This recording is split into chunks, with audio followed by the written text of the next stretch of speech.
문재인 대통령은 우리 병사들이 이게 나라냐라고 생각을 한다는 사실을 엄중히 직시를 해야 됩니다. 청년 장병들과 국민들에게 사과해야 됩니다. 그리고 무능하고 사실상 직무유기를 한 국방부 장관을 즉각 경질을 해야 됩니다. 외국 나가서 제일 고생 많이 하는 장병들이거든요. 배 안에서 주로 생활하고 청년들 생명을 사실상 홀대한 거잖아요. 대통령을 비롯해서 국방부 총체적인 제가 볼 때 군기관 회의 같아요. 그러니까 대통령이 북한만 신경 쓰고 우리 군인들 별로 신경 안 쓰는 것 같아요.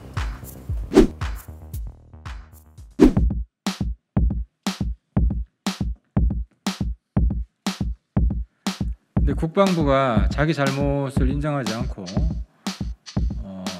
정말 아무 핑계 대잔치를 벌이고 있습니다.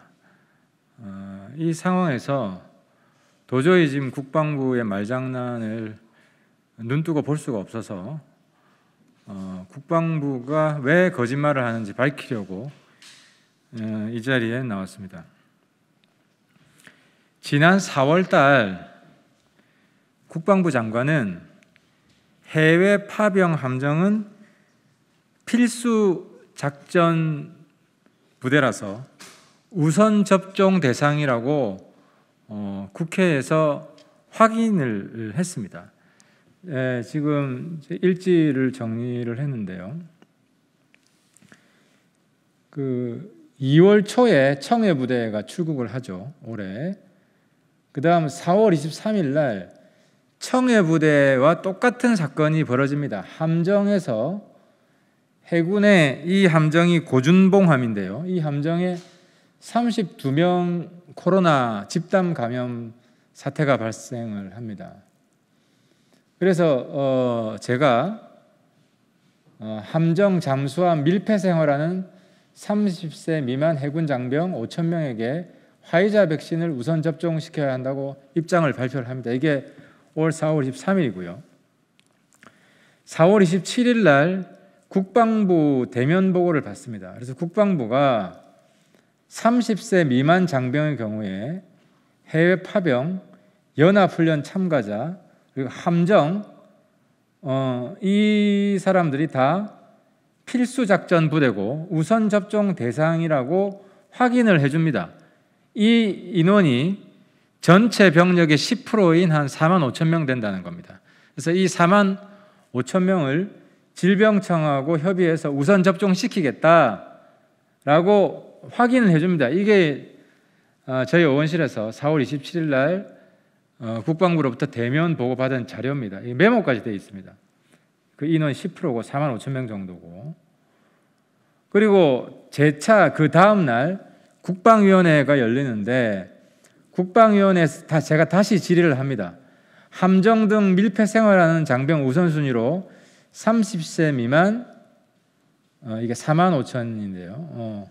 30세 미만 청년 장병에게 화이자 백신 접종시키자고 했고, 그 당시 서욱 장관이 밀폐 공간의 필수 작전 부대는 우선 접종 대상자고 4만 6천 명으로 판단한다고 답변합니다. 이게 국방부 대면 보고할 때 4만 5천 명하고 거의 같은 숫자입니다. 이 안에는 해외 파병, 함정이 다 포함되어 있는 겁니다. 그리고 5월 3일 날 정부가 30세 미만 장병 화이자 접종키로 결정을 합니다. 그러니까 5월 3일 날 접종 결정을 했으면 이 청해 부대 같은 경우는 함정이고 해외 파병이기 때문에 바로 접종을 해야 되는 거예요. 1차 접종 대상에 들어갔어야 되는 겁니다. 근데 지금 거의 모든 장병들한테 접종이 다 돼 있거든요. 돼 있는데 청해 부대만 접종이 안 된 겁니다. 이건 우선 접종 대상 하기로 해놓고 후순위로 뺐다는 겁니다. 소 잃고 외양간도 못 고치는 정부가 된 겁니다. 문재인 정부가. 소 잃었다는 것은 이미 4월 달에 해군 상륙함에서 32명이 코로나 확진이 됐기 때문에 함정 등 밀폐 생활하는 병사들은 우선 접종 대상이어야 된다라고 이때 재발 방지 대책이 나온 겁니다. 그래서 외양간을 고쳤어야 되는데 또 당한 거죠. 또 문재인 대통령은 우리 병사들이 이게 나라냐라고 생각을 한다는 사실을 엄중히 직시를 해야 됩니다. 문재인 대통령은 청년 장병들과 국민들에게 사과해야 됩니다. 그리고 무능하고 사실상 직무유기를 한 국방부 장관을 즉각 경질을 해야 됩니다. 마치겠습니다.